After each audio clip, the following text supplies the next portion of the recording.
आहान के इस पंच से फाइटिंग हॉल का माहौल फिर से बदल गया था। उधर अक्षय इस पंच के बाद खुद को संभाल रहा था। उसकी आंखें खुली की खुली रह गई थी। ये तुम क्या कर रहे हो? मैं सच में इन लोगों को नहीं जानता। तुम इन्हें नहीं जानते इसलिए तुम मरना ही डिजर्व करते हो। तुम क्या कह रहे हो? मुझे कुछ समझ नहीं आ रहा है। सब समझ आ जाएगा। आहान का अक्षय को माफ करने का इरादा बिल्कुल नहीं था।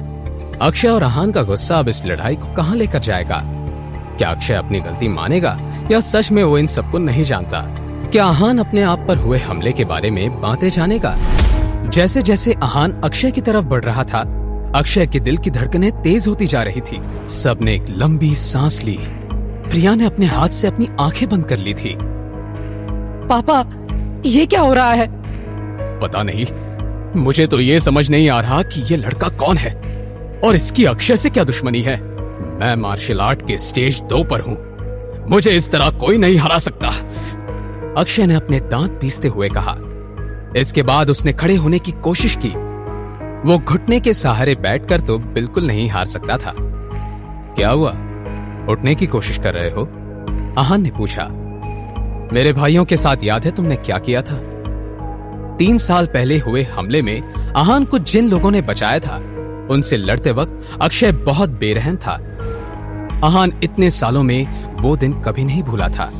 आहान को लग रहा था कि अक्षय खुद को बचाने के लिए उसे पहचानने से इनकार कर रहा है।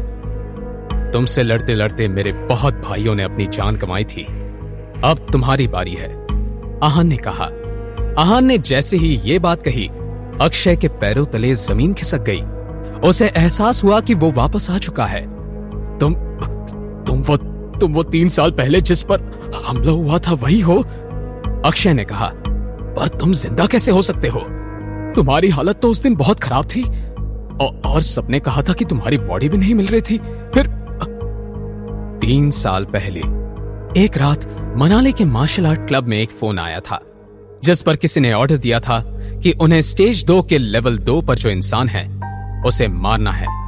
जो भी उस इंसान को मारने में कामयाब होगा उसे 10 करोड़ दिए जाएंगे।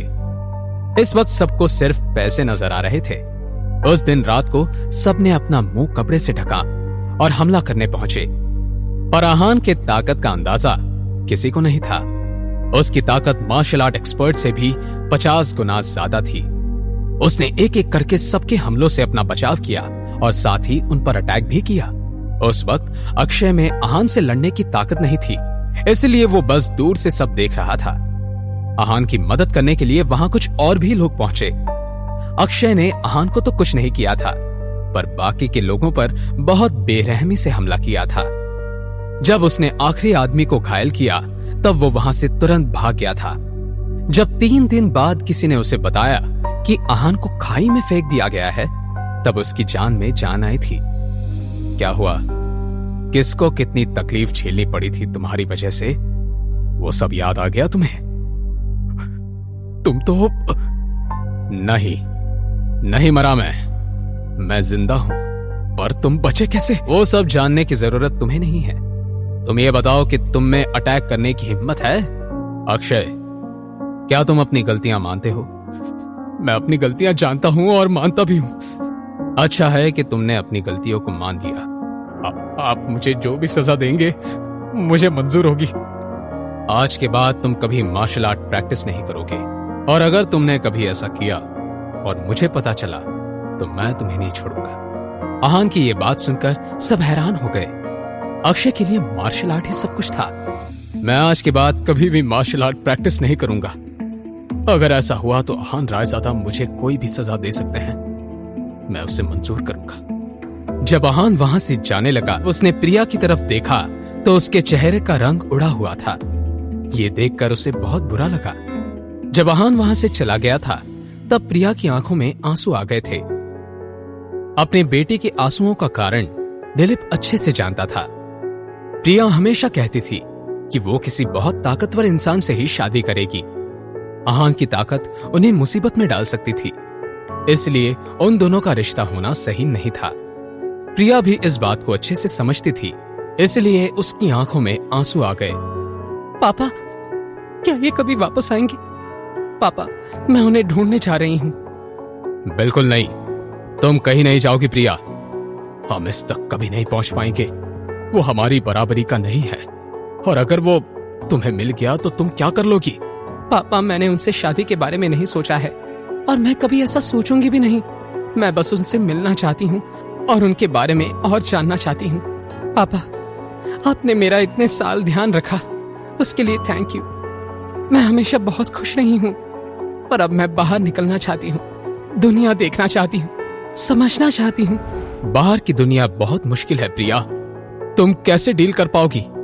मैं कर लूंगी पापा, हर मुश्किल से मैं लड़ लूंगी। आपने मुझे इतना स्ट्रांग बनाया है। ठीक है, अगर तुमने फैसला कर ही लिया है तो मैं तुम्हें नहीं रोकूंगा, पर अपना ध्यान रखना और जब मन करे वापस आ जाना। थैंक यू पापा, I'll make you proud। जब तुम आहान से मिलो तो उसे थैंक यू जरूर कहना। दिलीप जानता था कि प्रिया और आहान के बीच कुछ नहीं हो सकता, और वो प्रिया को ये कहता तो उसकी पूरी फीलिंग्स टूट जाती। जी पापा।